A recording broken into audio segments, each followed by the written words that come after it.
बढ़ेंगे, जहां हरियाणा की नायब सरकार संतों और महापुरुषों के सम्मान और उनकी स्मृति को सजीव रखने में एक अग्रणी भूमिका निभा रही है। और इसी कड़ी में मुख्यमंत्री नायब सिंह सैनी ने गुरु तेग बहादुर के 350वें शहीदी दिवस को पूरे राज्य में एक सप्ताह मनाया। और इसी के तहत गुरुग्राम में भी विशेष कार्यक्रम आयोजित किया गया, जिसमें मुख्यमंत्री नायब सिंह सैनी ने शिरकत की। देखिए रिपोर्ट।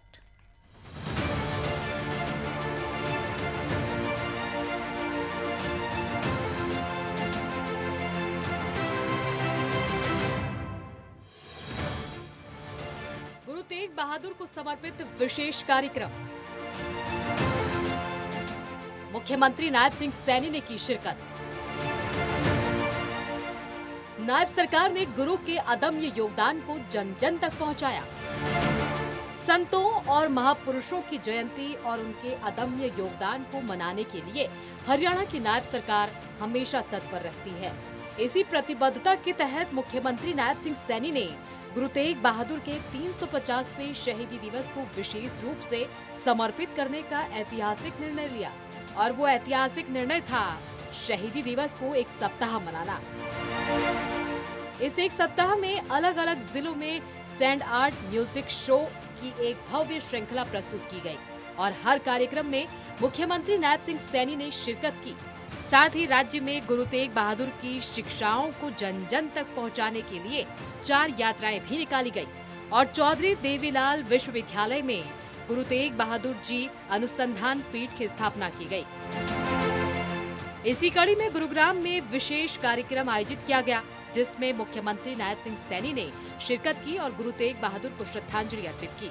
कार्यक्रम में गुरु तेग बहादुर के जीवन पर आधारित नाटक तप से त्याग तक का मंचन किया गया, जिसे मुख्यमंत्री ने दिल को छूने वाला बताया। मुख्यमंत्री ने कहा कि गुरु तेग बहादुर मानव अधिकारों के प्रथम नायक थे और उनका जीवन पूरे विश्व के लिए प्रेरणा स्रोत है।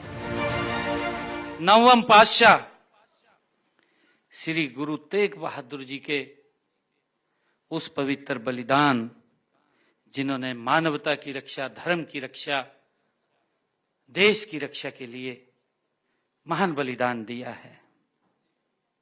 साथियों में सबसे पहले तो श्री गुरु तेग बहादुर जी को शीश नवा करके प्रणाम करता हूं, उनको नमन करता हूं। वे कैसे त्याग और साहस के स्वरूप, मानव अधिकारों के प्रथम महानायक गुरु तेग बहादुर जी थे। और मुझे बताते हुए कि सिख इतिहास में श्री गुरु तेग बहादुर साहिब जी का स्थान सर्वोपरि है ही, परंतु उससे बड़ी बात यह है कि किसी एक पंथ, एक समाज या एक क्षेत्र के महापुरुष गुरु तेग बहादुर जी नहीं, वे समस्त विश्व के लिए एक आदर्श हैं। गुरु तेग बहादुर जी, गुरु तेग बहादुर जी ने अपने जीवन से यह संदेश दिया है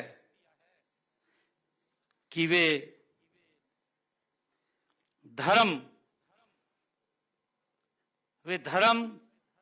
केवल पूजा करने का नाम नहीं है, बल्कि सत्य, स्वतंत्रता और मानवीय गरिमा की रक्षा करने का मार्ग है। ये गुरु तेग बहादुर जी के जीवन से हमें सीख मिलती है। साथियों, हम सबको उस समय की भी याद है, दिल्ली के चांदनी चौक पर 11 नवंबर 1675 का वह दिन, जब गुरु जी ने इस धर्म की रक्षा के लिए अपने शीश का बलिदान कर दिया।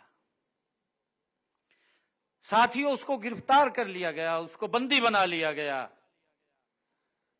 कई प्रकार के प्रलोभन भी दिए गए, कई प्रकार के अत्याचार भी किए गए, परंतु गुरु तेग बहादुर जी टस से मस नहीं हुए। आखिर में उस जालिम औरंगजेब ने यह फरमान जारी किया कि गुरु तेग बहादुर जी के सर को धड़ से अलग कर दिया जाए। ये फरमान जारी किया। साथियों, गुरु साहिब की इस महान शहादत ने धरती को शौक से भर दिया, लेकिन देवलोक में एक उत्सव का माहौल था, क्योंकि एक महापुरुष ने मानवता व धर्म की रक्षा के लिए अपना सर्वस्व समर्पित कर दिया। ये इतिहास, ऐसा बलिदान मुझे दुनिया में कहीं देखने को नहीं मिलता। हम सब नजर दौड़ाते हैं, दूर दूर तक देखते हैं कि जिन पीढ़ियों ने बलिदान दिया हो, देश और धर्म की रक्षा के लिए बलिदान दिया हो, ऐसा इतिहास हमें दिखाई नहीं देता। मुख्यमंत्री नायब सिंह सैनी की ये पहल न केवल ऐतिहासिक और धार्मिक दृष्टि से महत्वपूर्ण है, बल्कि ये युवाओं में अपने महापुरुषों के प्रति सम्मान और सामाजिक जिम्मेदारी की भावना भी जगाती है। सिरसा, पिंजौर, गुरुग्राम और कुरुक्षेत्र में आयोजित इस श्रृंखला ने ये साबित कर दिया कि राज्य सरकार सांस्कृतिक कार्यक्रमों और महापुरुषों की स्मृति को सजीव बनाने में हमेशा अग्रणी है। गुरु तेग बहादुर के शहीदी दिवस पर इस भव्य सैंड आर्ट म्यूजिक शो की श्रृंखला ने एक बार फिर याद दिलाया कि सच्चाई और धर्म की रक्षा के लिए उनके बलिदान को हमेशा याद रखा जाएगा।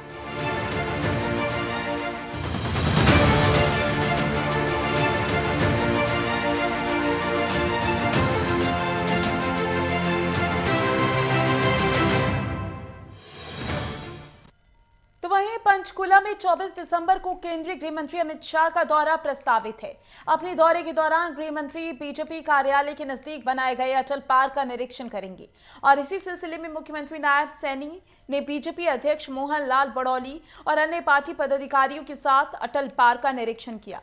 मुख्यमंत्री ने गृह मंत्री के दौरे से पहले सभी व्यवस्थाओं का जायजा लिया और तैयारियों की समीक्षा की है।